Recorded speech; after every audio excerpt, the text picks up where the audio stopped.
This lesion is pretty flat. So the first thing we're going to do is characterize it. Most of the lesion is Paris 2A. It's a flat lesion. It's so flat in places that when I stretch it up a little bit, you can see the vascular pattern of the normal rectal wall through it. And it is a lateral spreading lesion, of course, because it's over a centimeter in size. And I think it's certainly got an adenomatous component to it. When we look at, there's a small nodule here in the middle. Most people, I think, would refer to this as a homogeneous granular lesion. It does have a small nodule. You can see that this nodule, though, is not in any way scary. It has an intact vascular pattern on it that is the nice 2 pattern, or it would be the Kudo 3L and 4 pattern. So that part of it looks like an adenoma. In this case, I think we should inject through. And what I usually like to do is pick a place down on this end.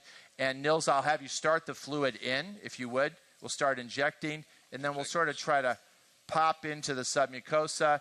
And there's our initial submucosal lift. And now we immediately sort of back away a little bit. Nils can keep pushing the fluid. And then the second element that we want to consider is the size of the snare. And this is a 20 millimeter snare. And I think the most important thing is to not get too greedy. And the other thing is that Nils has the snare fairly tightly gripped, which gives us a lot of current density. And so when I hit the yellow pedal, we expect things to come through pretty quickly. So here we go. You ready, Nils? Yes.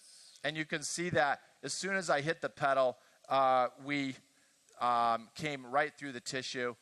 Once we're satisfied that we've treated all of the polyp by resection, then the next step is to treat the edge.